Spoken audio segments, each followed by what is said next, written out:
తాకట్టులో ఉన్న బంగారాన్ని విడిపించి ఆ రోజు ఆన్లైన్ రేటుకే మేము కొంటాం. Sharma gold company. నమస్తే, వెల్కమ్ టు సుమన్ టీవీ. నేను గిరిజ.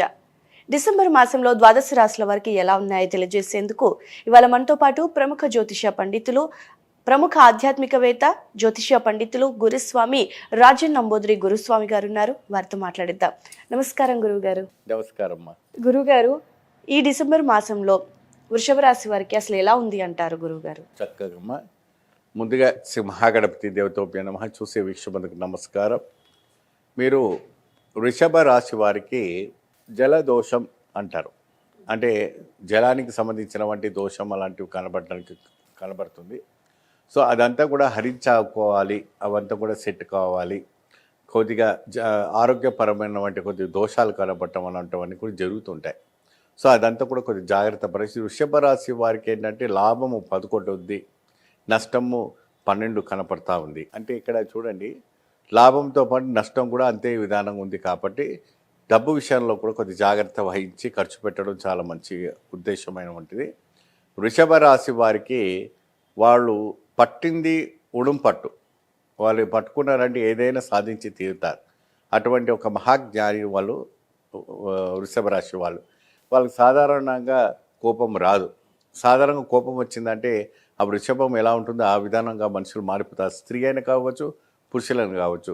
వాళ్ళెంత మెత్తటి మనసు, వాళ్ళెంత ఒక సాఫ్ట్ నేచర్స్, వాళ్ళెంతటి మహోత్కరమైన వంటి గుణాలు ఎవరికి ఉండదు. ఎందుకంటే ఆ రాశి గుణాలు అటువంటివి. కాబట్టి మీరు ఏదైనా బాధలో కష్టాలు ఉన్నారని ఎవరైనా ఇతర వ్యక్తులు అడిగితే కూడా ఈ వృషభ రాశి వాళ్ళ దగ్గర ఉన్నవంటి కూడా చేసేటువంటి మహోత్కరమైనటువంటి గుణము, తత్వము వీళ్ళు ఉంటుంది. కాబట్టి ఇలాంటి వాళ్ళకి ఏంటంటే ప్రత్యేకమైనటువంటి శివాలయానికి ప్రత్యేకంగా ఎటువంటి అయినా దోషం ఉంటే, రాహుకేతు దోషాలు ఉన్నా, శని దోషం పీడిస్తున్నటువంటి శని, లేదంటే అష్టమి శని నడుస్తూ ఉంటే వీళ్ళకంతా కూడా ఏంటంటే శని త్రయోదశి రోజున స్వామి శివాలయంకి వెళ్ళి ప్రత్యేకమైనటువంటి అభిషేకం పూజలు చేసుకుంటే చాలా బాగుంటుంది. మరి విద్యార్థులకు కానీ ఉద్యోగ రంగాల్లో ఉన్న వారికి వాళ్ళకి ఎలా ఉందంటారు గురువు గారు? ఉద్యోగులకి కొద్దిగా మందబుద్ధి ఉంటుంది. ఆ మందబుద్ధిలో ఏంటంటే చదువుతుంటే మందకి ఎక్కుతుంది, కానీ స్కూల్కి వెళ్ళినా కాలేజ్కి వెళ్ళినా మర్చిపోతుంటారు.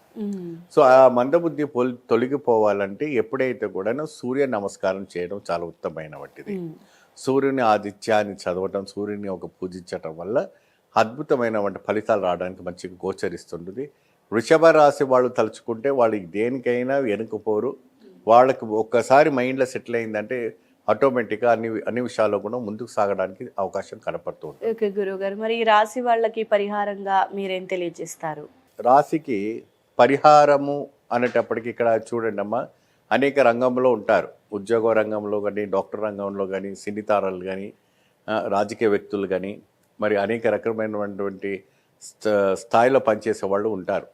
ఈ వృషభ రాశి వాళ్ళు ఏంటి అంటే వాళ్ళకి రెమెడీస్ అని ప్రత్యేకంగా చెప్పాలనుకుంటుంటే శివాలయానికి వెళ్ళి ప్రత్యేకంగా స్వామివారికి 11 ప్రదక్షిణ చేసి స్వామికి రుద్రాభిషేకం చేసుకోవడం కానీ, నమ్మకం చమకం లాంటి రుద్రాభిషేకం చేసుకుంటే చాలా మంచి ఫలితం లభిస్తుంది. ఇతర ఒక విదేశాలు ప్రయాణానికి కూడా వెళ్ళడానికి ఛాన్సెస్ కనపడుతుంది. వృషభ రాశి వాళ్ళకి ఏ ప్రయత్నం చేసినా కూడా చాలా అద్భుతమైన ఒక ఫలితం ద్వారా ముందుకు వెళ్ళడానికి అవకాశం కనబడుతుంది. కాబట్టి ఏ భయపడే విషయం లేదు. గత మాసం కానీ ఈ మాసంలో కాస్త మంచి మెరుగైనటువంటి పరిస్థితి ఉంటుంది. ఆరోగ్యపరమైనటువంటి ఒక కార్యక్రమంలో క్షీణిస్తూ పోతుంది. కాబట్టి ఆ క్షీణ దోషం పోవాలి. ఆ క్షీణ దోషం పోవాలంటే శివాలయాన్ని ప్రదక్షిణ చేసుకుంటే చాలా అద్భుతమైనటువంటి ఫలితాలు రావడానికి మంచి అవకాశం కనపడుతుంది. రాశికి సంబంధించిన వారు ఏదైనా దాన ధర్మాలు చేస్తే మంచిది అని అంటూ ఉంటారు కదా. సో అందులో భాగంగా మరి వృషభ రాశి వాళ్ళు మినువులని దానం చేయటం వల్ల మంచి శుభ ఫలితాన్ని గోచరిస్తారు. ఓకే గురువు గారు, చాలా చక్కటి ఫలితాన్ని అలాగే వారికి సంబంధించిన పరిహారాన్ని చాలా చక్కగా తెలియజేశారు. ధన్యవాదాలు. నమస్తే.